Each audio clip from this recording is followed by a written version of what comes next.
నుండి మాకు చాలా ఆనందంగా ఉంది. ఆయన స్వార్థం కాకుండా ప్రజల గురించి వచ్చిన మనిషి ఈయన ఒక్క ఆయనే. పవన్ కళ్యాణ్ బాబు గారు ఒక్క ఆయనే ప్రజల గురించి వచ్చిన మనిషి. నాకు ఓటు వేసే హక్కు వచ్చిన కాడి నుండి ఎమ్మెల్యేని, ఎమ్మెల్సీలని, సీఎంని చూశాను. చంద్రబాబు నాయుడు గారు ఓకే, ఆయన సీనియర్ అలా పెట్టండి. ఇప్పుడు ఈయన కొత్తగా వచ్చిన ఈయన పరిపాలన అదుర్సు. ఈయనలాగా అదుర్సుగా ఎవరో చేయలేకపోయారు. జనసేన పార్టీ చెప్పారు, మేము పార్టీ దగ్గర సమస్యలకు వచ్చాం. వాళ్ళు చాలా గౌరవంగా రెస్పెక్ట్ చేసి మా విన్నపాలు వినిపించుకున్నారు. నేను పవన్ కళ్యాణ్ బాబు గారు, నేను చాలా పెద్ద వయసు గలదాన్ని. మీరు మన దేశాన్ని ఇలాగ మనం హాయిగా తింటున్నాం, తాగుతున్నాం, తిరుగుతున్నాం అంటే దానికి కారణం బిఎస్ఎఫ్ ఆర్మీ వాళ్ళు. మీకు తెలుసు ఆ సంగతి.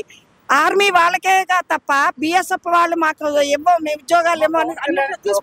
పవన్ కళ్యాణ్ గారు పోలీసుల పట్ల కానీ ఎలా ఉంటున్నారు? పోలీసు పట్ల కానీ ప్రతి ఒక్కరు చిన్న పెద్ద అనే తేడా లేకుండా ప్రతి ఒక్కరికి గౌరవం ఇచ్చి మర్యాద ఇచ్చి తన సొంత వాళ్ళే ఆయన కేర్ చేయటం లేదు. అంత సొంత వాళ్ళగా మమ్మల్ని భావించినందుకు మేము ఏనాడో చేసుకున్న పుణ్యమని మేము భావిస్తున్నాము. సదా ఆయన ఆరోగ్యంగా ఇటువంటి రామరాజ్య పరిపాలన లాగా ఆయన పరిపాలన ఉండాలని కోరుకుంటున్నాము. ఆయన ఉంటారు. ఇప్పటి వరకు ఆయన ప్రవర్తించిన ప్రవర్తన అంతా రామరాజ్య పరిపాలన లాగే ఉన్నది. ఈ బిఎస్ఎఫ్ ఇవి వీళ్ళ యొక్క సమస్యలను కూడా తీరుస్తారని ఆశిస్తున్నాము. మీ పేరు మేడం? పేరు లావణ్య అండి. ఎక్కడి నుంచి వచ్చారండి జనవాణి? రాజమండ్రి నుంచి వచ్చాను. ఏంటి మేడం మీ సమస్య అనేది? అంటే నేను సార్కి ఒంటరి మహిళ ఫంక్షన్ గురించి వచ్చానండి. కానీ ఇక్కడ రెస్పాన్స్ చాలా బాగుంది. వీళ్ళు కూడా చాలా రెస్పాన్సిబుల్గా ఫీల్ అవుతున్నారు. మన ప్రాబ్లం అడుగుతున్నారు, మన ప్రాబ్లం చూస్తున్నారు, రాసుకుంటున్నారు. మీకు 10 daysలోని మేము రిప్లై ఇస్తాం. వాళ్ళతో అయ్యేదైతే చెప్పేస్తున్నారు, అవుతుంది, తప్పకుండా అవుతుంది, ఇది ఉన్నది, ఇది జరుగుతుంది అనేసి. అంటే మీకు ఇక్కడికి రాగానే మీ అక్కడ కూర్చున్న ఎమ్మెల్యేలు కానీ అధికారులు కానీ మీతో ఎలా మాట్లాడుతున్నారు? చాలా మంచిగా మాట్లాడుతున్నారు. వాళ్ళు మనం అడిగేది కూడా ప్రతి ఒక్కటి కూడా వాళ్ళు చాలా ఓపికగా సమాధానం చెప్తున్నారు. నాకు చాలా హ్యాపీగా ఉంది. వాళ్ళు ఇంత పొజిషన్ లో ఉండి మాలాంటి వాళ్ళతో మాట్లాడడం అనేది చాలా హ్యాపీగా ఉంది. పవన్ కళ్యాణ్ గారు ఇది ఒక నిర్ణయం జనవాణి కార్యక్రమం పెట్టడం న్యాయం అంటారా, అసలు కరెక్ట్ అంటారా, రాంగ్ అంటారా? చాలా కరెక్ట్ అండి. ఆయన జనం దగ్గరకు వచ్చి ప్రాబ్లమ్స్ తెలుసుకొని వాళ్ళు ఏంటి, మా పరిస్థితి ఏంటి అనేది ఆయన అడుగుతున్నారు. ప్రతి ఒక్కటి కూడా చిన్న చిన్న సమస్య కూడా తీరుస్తున్నారు. చాలా సంతోషంగా ఉంది. ఇంతకు ముందు ప్రభుత్వంలో లేదు, ఈ ప్రభుత్వంలో మాత్రం మాకు చాలా హ్యాపీగా ఉంది. మాకు చేస్తారని నమ్మకం చెప్పిన నేను వచ్చానండి. రాజమండ్రి నుంచి వచ్చాను. సార్ గురించి నిన్న వచ్చాను, లేరు అంటే ఈరోజు తీసుకొని మాకు మా ప్రాబ్లం సాల్వ్ అయిపోతుందని చెప్పారు. అంటే మేడం ఎలా అనిపిస్తుంది madam Andhra Pradesh deputy CM Pawan Kalyan గారి పాలన ఎలా అనిపిస్తుంది? ఆయన వచ్చిన దగ్గర నుంచి గతంలో వైసీపీ వాళ్ళు చాలా ఇబ్బందులు పెట్టి అధికారంలోకి వచ్చారు. వచ్చిన దగ్గర నుంచి ప్రజల వైపు ఎలా ఉన్నారు? చాలా బాగుందండి. ఆయన పరిపాలన అంతా చాలా బాగుంది. ఎక్కడికి వెళ్ళినా ఎక్కడ చూసినా ఆయన పేరు మాత్రం చాలా సార్ అయిపోతుంది, పని అయిపోతుంది అని చెప్తున్నారు. జగన్మోహన్ రెడ్డి గారి పాలన అనేది ఎలా అనిపించింది? ఆయన పాలనలో మాకు ఏం తెలీదు. ఆయన అడగాలన్నా ఎక్కడ ఉంటారో తెలీదు, ఏం చేస్తారో తెలీదు, ఎవరెక్కడో కూడా తెలీదు. కానీ మాకు ఇలా అడగగానే మమ్మల్ని తీసుకొచ్చి బస్ స్టాప్ లో అడగగానే తీసుకొచ్చి ఇక్కడ చూపించారు. ప్రతి అడ్రస్ కూడా చాలా నీట్ గా మాకు సమాధానం చెప్పి అడ్రస్ తీసుకొచ్చి పెట్టారు. జగన్మోహన్ రెడ్డి గారు మళ్ళీ సీఎం అవుతారని మీరు అనుకుంటున్నారా? అవ్వకూడదని అనుకుంటున్నానండి. మాకు వద్దు ఆ ప్రభుత్వం. ఈయన మాకు మంచి చేస్తున్నారు, ప్రజలందరికీ కూడా చాలా హెల్ప్ చేస్తున్నారు. ప్రతి ఏ నోటు చూసినా ఆయన మంచి పేరే వస్తుంది తప్ప వేరేగా ఏం లేదు. ఏం చెప్తారు మేడం పవన్ కళ్యాణ్ గారి గురించి? పవన్ కళ్యాణ్ గారి గురించి ఒక్క మాటలో ఏం చెప్తారు? మా హీరో ఆయన అంతే. ముఖ్యంగా డిప్యూటీ సీఎం గారి పరిపాలన అయితే చాలా ఇష్టపడుతుంది. పవన్ కళ్యాణ్ గారు అధికారం వచ్చింది రాజకీయాల కోసం కాదు, సొంత స్వలాభాల కోసం అంటున్నారు కదా? లేదండి, సొంత స్వలాభాల కోసం కాదండి. ఆయన ప్రత్యేకంగా మన కోసం పుట్టిన వ్యక్తిలాగా నిజంగా భగవంతుడితో సమానంగా అందరూ పోల్చుకోవాలి. ఏ సమస్యనైనా వెంటనే పరిష్కరించే మార్గం ఇక్కడెక్కడే ఒక్క దగ్గరే చూసాం మేము. ఇంతవరకు ఏ కార్యాలయంలో కూడా అలా జరగలేదు. సార్, పవన్ కళ్యాణ్ గారు అధికారంకి వచ్చిన తర్వాత జనవాణి అనే కార్యక్రమం పెట్టడం కరెక్ట్ అంటారా, రాంగ్ అంటారా? చాలా మంచిది సార్, జనానికి చాలా ఉపయోగపడే కార్యక్రమం ఇది. ఈరోజు మేము కూడా చాలా సంతృప్తిగా వెళ్తున్నాం. మళ్ళీ కొద్ది రోజులను మీ సమస్య పరిష్కరిస్తామని మాట ఇచ్చారు. సో అవుతుందని ఆశిస్తున్నాం. సార్, పవన్ కళ్యాణ్ గారు అధికారంకి వచ్చిన తర్వాత పరిపాలన ఎలా చేస్తున్నారు, ఆయన పట్ల ప్రజలు ఎలా ఉన్నారు, అధికారులు ఎలా ఉన్నారు? సార్ ఇప్పుడు ప్రతి గ్రామంలో కూడా చిన్న చిన్న పల్లెటూరులో కూడా ఈయనంటే చాలా అభిమానంగా చూస్తున్నారు. ఆయన పరిపాలన కూడా చాలా బాగుంది. అటు ఉద్యోగస్తుల నుంచి ఇటు రైతుల వరకు అందరూ ఇష్టపడుతున్నారు. సార్, ఇక్కడికి రాగానే జనవాణి దగ్గర అధికారులు మీతో ఎలా మాట్లాడారు? ఇక్కడ అధికారులు ఎవరు లేరు సార్. ఇక్కడ ఎమ్మెల్యే గారు అదే ఇప్పుడు నాగేంద్ర గారు ఉన్నారు కదా, పంతంశెట్టి నాగేంద్ర గారు వెంటనే మా సమస్యను చూశారు, చదివారు. వెంటనే మా ముందే సెక్షన్కి ఫోన్ చేశారు. చేస్తే వాళ్ళు రమ్మన్నారు. మేము ఇప్పుడు వాళ్ళ దగ్గరికి వెళ్తున్నాం. సార్, కనీసం మీ సమస్య అనేది వింటున్నారు? ఇక్కడ వింటున్నారు సార్. చాలా చక్కగా ఈ ముందు రిసెప్షన్లో కూడా ఈ కూర్చోబెట్టి మర్యాదగా కూర్చోబెట్టి గౌరవంగా మాట్లాడుతూ మేము అడిగిన ప్రశ్నలన్నిటికీ సమాధానం ఇస్తూ మా సమస్య ఏదో తెలుసుకుంటూ రాసుకుంటూ వాళ్ళు తెలియజేస్తున్నారు. సార్, ఇక్కడ మీరు సమస్య విన్నారా అంటున్నారు, మీ సమస్యని నెరవేరుద్దని నమ్మారా? 100కి 100% నమ్ముతున్నాం. ఇప్పుడు వెళ్తున్నాం. అక్కడికి వెళ్ళాక ఏం జరుగుతుందో చూడాలి. మీ ప్రభుత్వం వచ్చిన తర్వాత ఎలా ఉంది సార్ పరిపాలన అనేది? మీడియా వాళ్లకు ముఖ్యంగా మా ధన్యవాదాలండి. ఈరోజు రాష్ట్ర ప్రభుత్వము, కేంద్ర ప్రభుత్వము, కూటమి ప్రభుత్వం ఏర్పడిన తర్వాత వాళ్ళకు అనుకునే విధానాలుగా ఏవైతే చేయాలనుకున్నారో ఫస్ట్ మాకు తెలిసినంతలో 4,000 రూపాయలు పెన్షన్ ఇస్తామని హామీ ఇచ్చినందుకు 4,000 రూపాయలు కంటిన్యూగా వస్తున్నాయి. తర్వాత దీపం పథకం కింద సిలిండర్లు ఉచిత గ్యాస్ అన్నారు, అది కూడా వచ్చేస్తున్నాయి. తర్వాత ఈ రోడ్లు రిపేర్ అంటున్నారు కాబట్టి ఈ రోడ్లు కూడా రిపేర్లు చేస్తున్నారు.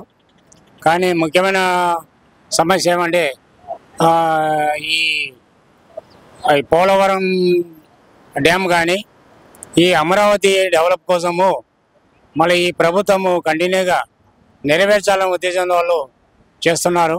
సార్, ఒక మాట, జగన్మోహన్ రెడ్డి గారు సీఎం మళ్ళీ అవుతాడంటారా? అంటే ఇప్పుడు మనం పనులు ఎవరైనా చేస్తే గతంలో గుర్తించి మళ్ళీ ఆయననే ముఖ్యమంత్రిని ఎన్నుకుంటారండి.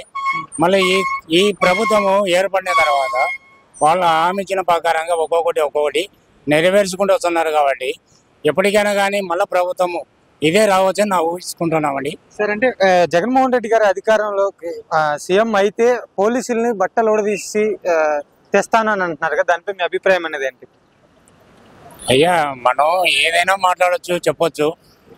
ఒక అధికారంలో ఉండి ఒక ప్రభుత్వంలో ఒక పోలీస్ శాఖ మీద బట్టలు ఇప్పుదిస్తామంటారు, బట్టలు వేస్తామంటారు. వాళ్ళ ఇష్టాచారంగా సీఎంలు ఎన్నైనా మాట్లాడుతుంటారు. కాబట్టి దాని మీద మనం అంత కఠినమైన చర్యలు ఎవరితో కాదండి. హోంశాఖ మంత్రి మీద చేయాలంటే చాలా కష్టమైన పని అండి. సార్, అంటే వల్లభనేని వంశీ గారిని జైల్లో ఉన్న వ్యక్తిని ఎందుకు కలవడానికి వెళ్ళారంటారు జగన్మోహన్ రెడ్డి గారు?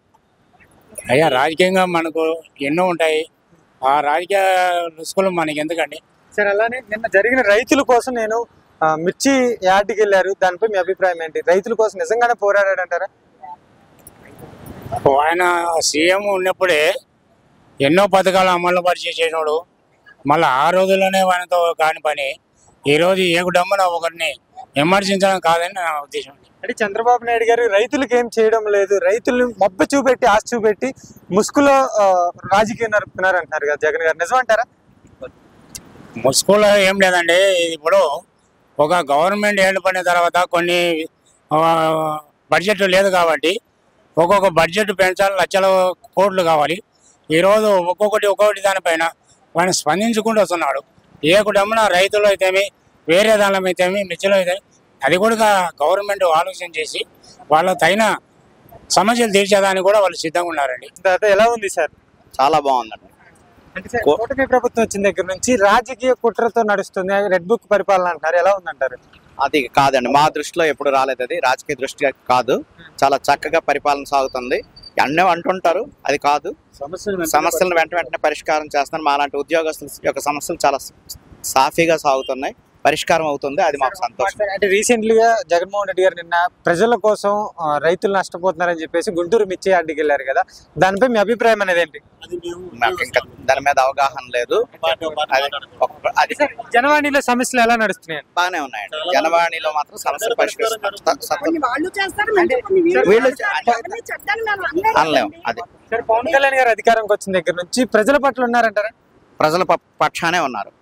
ఆయన మొదటి నుంచి ప్రజల పక్షానే ఉన్నారు.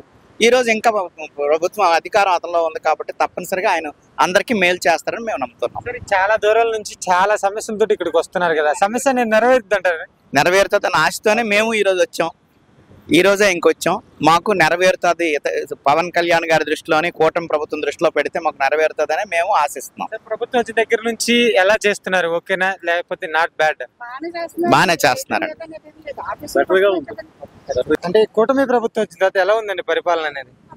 సార్ ఇప్పటి వరకు ప్రజెంట్ వరకు అయితే ప్రస్తుతానికి 9 నెలల నుండి అలాగా బాగానే జరుగుతుంది. బహుశా జరగబోయే రోజుల్లో కూడా ఇంకా జరుగుతుందని నా ఒపీనియన్. అంటే కూటమి ప్రభుత్వం వచ్చిన తర్వాత జగన్మోహన్ రెడ్డి గారు అరాచకం చేస్తున్నారు, ప్రజలు మోసం చేస్తున్నారు అని చెప్పేసి అంటున్నారు కదా, నిజమంటారా? అంటే ఎవరు ఒపీనియన్ కొట్టి వాళ్ళు విమర్శించుకోవచ్చు, వీళ్ళు విమర్శించుకోవచ్చు. బహుశా మనకు అనవసరమైన విషయాలు కాదు. ఇప్పుడు పని జరుగుతుందా, ప్రజెంట్ ఏం జరుగుతుందా, గత ప్రభుత్వాన్ని ఈ ప్రభుత్వాన్ని పోల్చుకుంటూ పోతుంటే 9 నెలలకే రోడ్లు అయితే వర్కులు అయితే జరుగుతున్నాయి. ఆ రోజుల్లో వాళ్ళు ఏమంటున్నారు, కరోనా వచ్చి మేము ఆర్థికంగా ఇబ్బందుల్లో ఉండి వేయలేదని వాళ్ళు అంటున్నారు.